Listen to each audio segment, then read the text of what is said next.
This is a traditional single-color LED. It has a cathode, or negative leg, and it has an anode, or positive leg.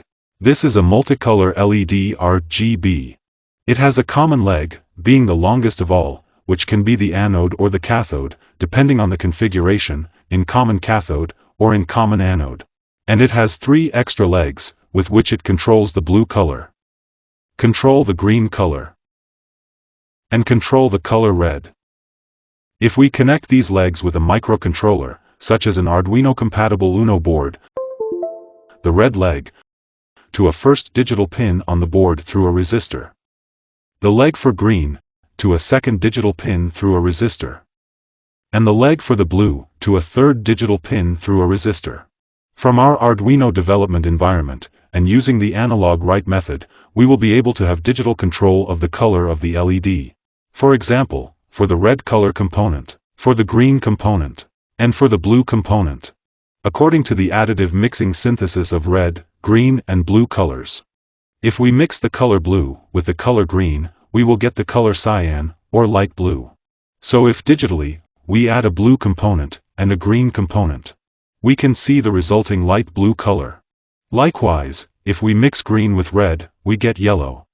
So, if we digitally add a green component and red component, we will get the aforementioned yellow color. If we mix red with blue, we will get a violet color. We digitized it into the red and blue components. And voila, we get the violet color. Dear friends, stay in the video, and understand how to correctly program this type of visual indicators in Arduino. Welcome.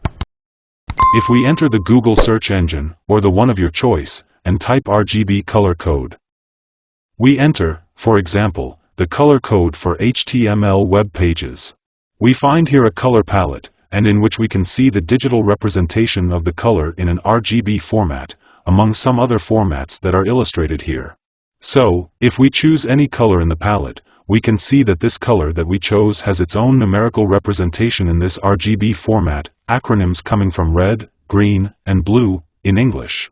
Conversely, we can also see that, if we have an RGB numerical representation of a color, and we type it in the R, G, and B boxes, we can see which color that numerical composition corresponds to. So each color we know is represented by a group of 3 numerical values, R, G, and B. Each of the 3 numerical components is an 8-bit value, which can take integer values between 0 and 255. So each color is represented with 24 bits total, having the ability to represent up to 256 by 256 by 256 colors, that is, up to 16,777,216 different color combinations. So, if we manage to digitally represent this RGB format in our Arduino program, we will be able to obtain a range of colors perfectly differentiable by our eye for the main colors of the palette. There are 2 types of RGB LEDs, according to their manufacturing arrangement, the common cathode and the common anode. Physically in sight does not highlight any difference, but their diode arrangement is different for their 4 legs. The common pin is identified as the longest leg of the LED, and the other 3 pins correspond to the pins for controlling the color red, the color green, and the color blue. In the case of the common cathode, this common pin is connected to the low voltage reference of the circuit or GND, and by placing a high voltage through a resistor on the pin of the corresponding color, it is possible to activate the current passage and therefore the illumination of the LED segment. In the case of the common anode, this common pin is connected to the high voltage reference of the circuit or 5 volts, and by placing a low voltage through a resistor on the pin of the corresponding color, it is possible to activate the current passage and therefore the illumination of the LED segment. In this video we will work with a common anode LED. For the moment we will connect the common pin to 5 volts, and the red control pin, we will connect it through a resistor to pin 10 of the Uno board compatible with Arduino. To understand how different colors can be obtained from these 3 segments of R, G, and B LEDs, it is convenient to observe what happens when an LED diode, i.e. an anode and a cathode, is exposed to a square signal, or pulse train. This square voltage signal that we observe in the oscilloscope alternates between a high value of 5 volts and a low value of 0 volts, and is taken or measured between the digital pin 10 and the 5-volt pin of the Uno board. This signal has a frequency of 490 Hz, and a period, which corresponds to the time in which the wave performs a complete cycle before repeating, and within the period of the wave, what is known as the duty cycle of the wave can be observed, which corresponds to the time in which the wave has a high voltage, 5 volts in this case, and, if we present this wave in front of the red component of the LED, and we continuously vary the duty cycle of this signal, between 0 time and the period of the wave, we can notice the relationship that exists between the intensity of illumination of the red component, and the useful time, or duty cycle of this square wave. This type of wave can be generated in our Arduino program using the analog write method, which will allow us to generate a square wave with a minimum 0 volts and a maximum of 5 volts, with a certain frequency, 490 Hz in this case, and that will allow us to have control over the useful cycle of this wave, presenting us with 2 arguments within the parenthesis. The first argument being, the pin through which I want to generate this square wave, with respect to ground or GND. But not just any pin.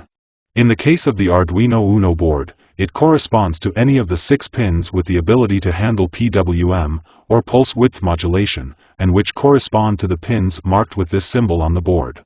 And a second argument, the value for the useful cycle of the wave, segmented into 256 possible jumps, from 0 to 255, and that, in the case of a common cathode LED, where 255 is the value that generates the highest light intensity for the LED, and 0, the lowest intensity, and in the case of a common anode LED, where 0 is the value that generates the highest light intensity for the LED, and 255 is the value with the lowest intensity or 0 light.